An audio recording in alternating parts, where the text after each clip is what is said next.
Assalamualaikum warahmatullahi wabarakatuh. Salam sejahtera untuk kita semua, sahabat Indonesia. Kali ini saya akan membahas yang namanya filsafat. Tetapi, apakah dengan saya belajar filsafat, justru saya menjadi orang yang ateisme atau tidak percaya dengan keberadaan Tuhan? Atau apakah seseorang ketika belajar yang namanya ilmu perang justru menjadi orang yang ganas dan mau memerangi setiap orang? Atau apakah jika seseorang misalnya membaca kitab-kitab suci lalu lantas menjadi orang yang sangat kusuk dalam beribadah? Semua itu tergantung dari cara pandang kita. Oleh karena itu, ikuti terus video ini sampai tuntas dan bantu like, komen, dan subscribe agar saya semakin semangat memberi pencerahan-pencerahan melalui YouTube ini.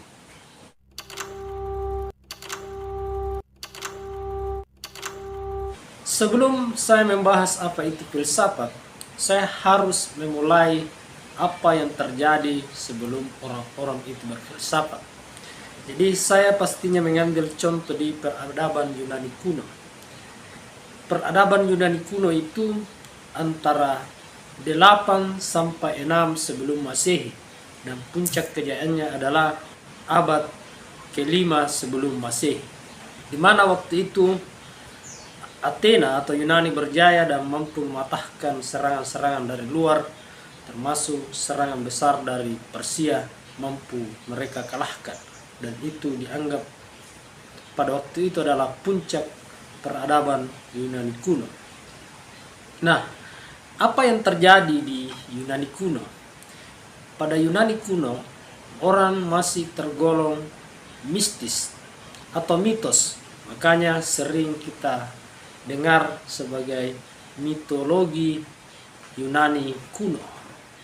Nah, di mitologi Yunani kuno, mereka punya dewa dan dewi. Ada 10, ada Zeus, ada Hera, ada Poseidon, ada Athena, dan seterusnya. Mengapa mereka punya dewa-dewi? Karena mereka tidak mampu menjawab apa yang terjadi di sekitarnya. Jadi, misalnya raja ingin dilindungi dari mara bahaya, raja ingin dilindungi dari petir, dan seterusnya, atau masyarakat ingin terlindungi dari masalah bencana alam, maka mereka menciptakan sendiri yang namanya dewa. Misalnya dewanya Zeus, itu adalah pelindung para raja, petir, cuaca maupun iklim. Terus ada istrinya Zeus, yaitu Hera, ya pelindung para ratu, pelindung para pengorbanan, masalah pernikahan dan kesetiaan. Kemudian Poseidon adalah dewa laut. Jadi kalau ada terjadi sesuatu di laut, maka kita harus menyembah Poseidon. Kita misalnya memberi sesajen. Kemudian dewa Athena, yaitu dewa yang berkaitan tentang kebijaksanaan dan seterusnya. Apa yang mereka lakukan terhadap kepercayaan-kepercayaan itu? Ketika misalnya terjadi gempa bumi, ombak yang tinggi, maka kita berikan sesajen misalnya kepada laut. Ketika misalnya terjadi gempa bumi, kita berikan sesajen ke gunung atau di pohon-pohon. Kemudian, jika ingin pernikahan itu berlangsung langgeng, ya kita juga memberi sesajen-sesajen. Itulah mungkin juga yang mempelopori mengapa sekarang ketika ada pernikahan begitu banyak ritual-ritual yang dilakukan sampai sekarang. Nah, ketidakmampuan orang menjawab apa yang terjadi di sekitarnya, lalu membuat sendiri bahwa si dewa ini yang mengatur, si dewa ini yang mengatur, lalu diberikan penyembahan-penyembahan atau sesajen-sesajen, itu kurang masuk akal. Itu dijawab berdasarkan perasaan, dan itu tergolong mistis. Kehadiran filsafat untuk menjadikan manusia mistis atau manusia-manusia yang tergolong mitos menjadi manusia yang logos. Logos artinya apa yang kita lakukan itu masuk akal, dan dari situlah orang mulai berfilsafat. Apa itu filsafat? Filsafat berasal dari philos dan sopein. Philos atau philia artinya cinta atau pencarian akan, sementara sopein diartikan sebagai kebijaksanaan atau kebenaran. Jadi ketika diartikan dari pengertian ini berarti filsafat itu cinta akan kebijaksanaan. Nah, bagaimana cara berfilsafat itu agar kita keluar dari masyarakat mistis menjadi masyarakat logos atau masyarakat mitos menjadi masyarakat yang rasional? Jadi ada 3 hal yang harus dilakukan, dan inilah yang digunakan oleh para pendahulu di masa lalu untuk mendapatkan jawaban-jawaban yang rasional. Pertama, nalar, yang kedua curiosity, dan yang ketiga adalah wisdom. Jadi yang pertama adalah buka pikiran kita, siap untuk memikirkan berbagai hal secara runut, radikal, atau mendalam.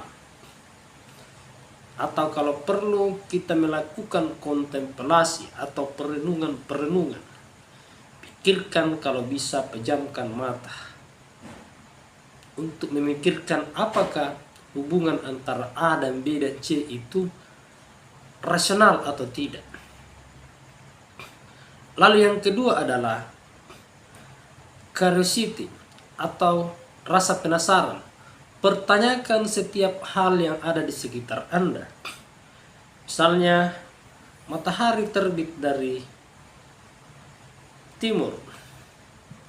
Kok bisa seperti itu? Matahari terbenam di barat. Kok bisa seperti itu ya?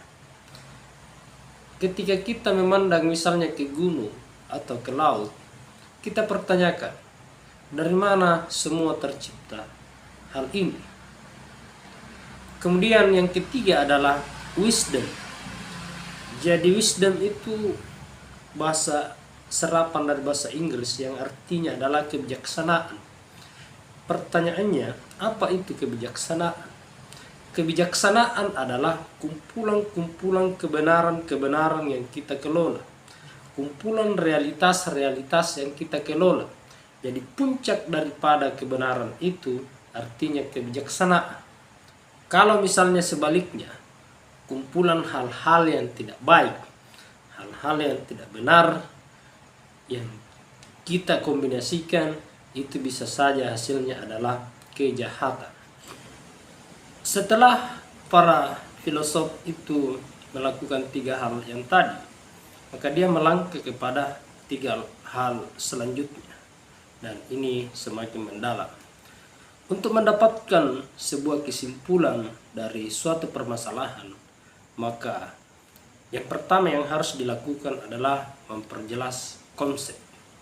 Jadi misalnya Thales yang kita kenal sebagai orang yang pertama kali berfilsafat, yaitu konsepnya adalah tentang dari mana berasal alam semesta ini. Alam semesta ini tercipta dari apa? Kemudian yang kedua, mengkritisi konsep itu. Jadi setelah jelas konsepnya, dia terus mengkritisi hal-hal yang ada di sekitar konsep itu. Kritis itu meletakkan segala sesuatu sesuai porsinya.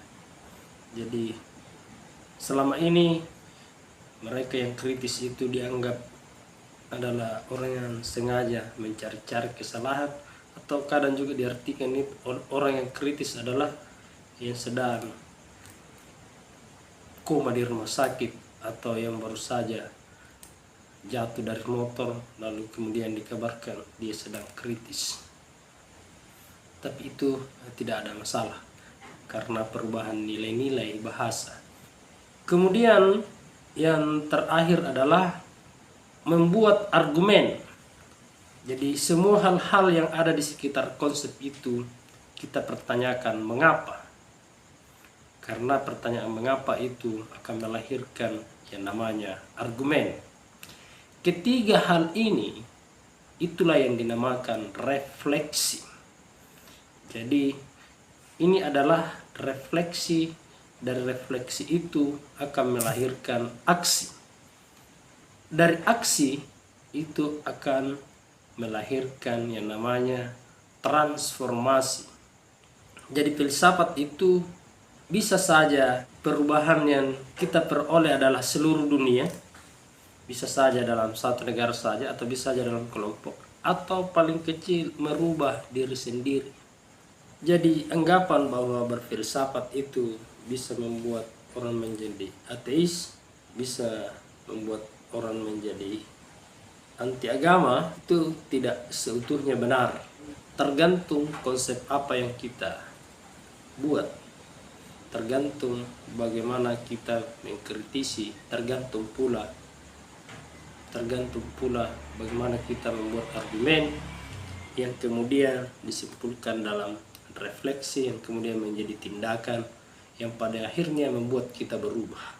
Kalau dalam hal agama, apa kita akan berubah menjadi semakin beragama, ataukah tetap biasa-biasa saja, ataukah tetap mengarah pada tidak percaya pada agama atau tidak percaya kepada Tuhan. Sebenarnya sangat panjang kalau kita bicara tentang filsafat.